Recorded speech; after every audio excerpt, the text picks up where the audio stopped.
বাইরে অনেক বেশি বৃষ্টি হচ্ছে, তারপরও এই অবস্থাতেই বাবার বাড়ির উদ্দেশ্যে রওনা হলাম। অনেক বেশি কষ্ট হয়েছে, কিন্তু না গেলেই নয়। বাড়িতে পৌঁছানোর পর এত বেশি মজা করেছি যে সারাদিনে সব ক্লান্তি দূর হয়ে গেছে। বাড়ি ভর্তি আত্মীয় স্বজন, সময়টা বেশ ভালো কাটলো। নমস্কার, কেমন আছেন সবাই? দুপুর 12টা থেকে 12:30 বাজে। রেডি হয়ে নিয়েছি, এদিকে ব্যাগ গোছানো কমপ্লিট, আর আমাদের মিষ্টি পাখিটাও রেডি হয়ে অপেক্ষা করছে, কারণ তার বাবা রেডি হচ্ছে। রেডি হয়ে বাইরে এসে দেখি ঝিরিঝিরি বৃষ্টি হচ্ছে। হালকা বৃষ্টি হলেও ভিজে যাব কিনা সেটাই মিষ্টির বাবা ট্রাই করছিল, কারণ আমাদের খুব বেশি সমস্যা না হলেও মিষ্টি তো খুবই ছোট, ওর ঠান্ডা লেগে যাবে। তাই ছাতা মাথায় দিয়ে চলে আসলাম বাসার পাশের রাস্তাতে। বাসের জন্য দাঁড়িয়ে থাকলাম, কিন্তু বাস নেই, তাই একটা অটো নিয়ে চলে আসলাম বাস স্ট্যান্ডে। বাসে উঠে বসলাম, এরই মধ্যে বাসটা ছেড়ে দিল। বাইরে তো প্রচুর বৃষ্টি শুরু হয়ে গেছে, জানালা খোলার উপায় নেই, বাইরেটা তেমন ক্লিয়ার বোঝাও যাচ্ছে না। আমাদের মিষ্টি পাখি যে কোনো গাড়িতে উঠলেই শুধু ঘুমায়। এরই মধ্যে আমরা চলে এসেছি কুষ্টিয়াতে। কুষ্টিয়া এসে আগের বাস থেকে নেমে আমরা আরেকটা বাসে উঠে পড়লাম। এই গাড়িটা তো একদমই খালি, লোকজন নেই বললেই চলে। এমনিতেই বৃষ্টির দিন তো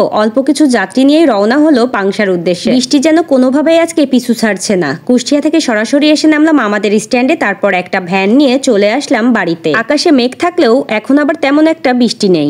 বাড়িতে এসেই দেখি ডেকোরেশনের কাজ শুরু, কারণ আগামীকাল আমার একমাত্র ছোট ভাইয়ের আশীর্বাদ। আয়োজন প্রায় কমপ্লিট।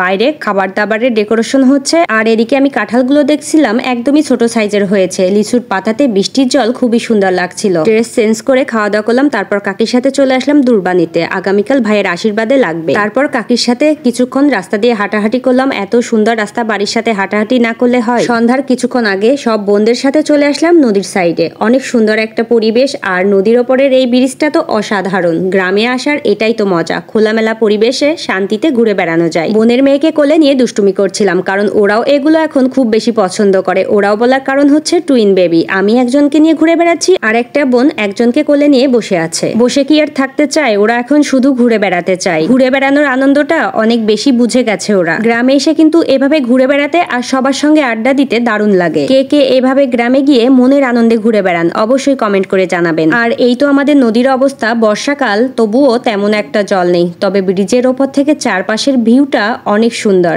সেই সাথে আকাশটাও কিন্তু দারুণ লাগছিল। বাতাসে মেঘগুলো ভেসে বেড়াচ্ছে। যেহেতু নদীর উপরেই ব্রিজ, তাই এখানে খুব সুন্দর বাতাসও হচ্ছিল। আর এই তো আমার অবস্থা, যেখানেই যাই কিছুক্ষণ যেতে না যেতেই ফোন নিয়ে বসে পড়ি। প্রায়ই সন্ধ্যা হয়ে এসেছে, পাখিও তার বাসায় ফিরছে, আমরাও বাড়িতে যাচ্ছি। বাড়িতে যাওয়ার সময় আমাদের দুর্গা মন্দিরে প্রণাম করে নিলাম। বাড়িতে এসে দেখি সব বাজার চলে এসেছে আগামীকালের জন্য। কি কি মিষ্টি এনেছে সেগুলোই দেখছিলাম। আশীর্বাদের দিন বলে কথা, চারপাশে শুধু মিষ্টি আর মিষ্টি। আসলে শুভ কাজ বলে কথা, মিষ্টি ছাড়া কি আর সম্পূর্ণ হয়? আশীর্বাদের জায়গাটাও কিন্তু এদিকে রেডি করা হচ্ছিল। ফাইনাল লুকটা আমি পরবর্তী ভিডিওতে দেখাবো। আর আজকের মতো ভিডিওটি এখানেই শেষ করছি। ভিডিওটি ভালো লাগলে অবশ্যই লাইক, কমেন্ট, শেয়ার করবেন। সবাই ভালো থাকবেন।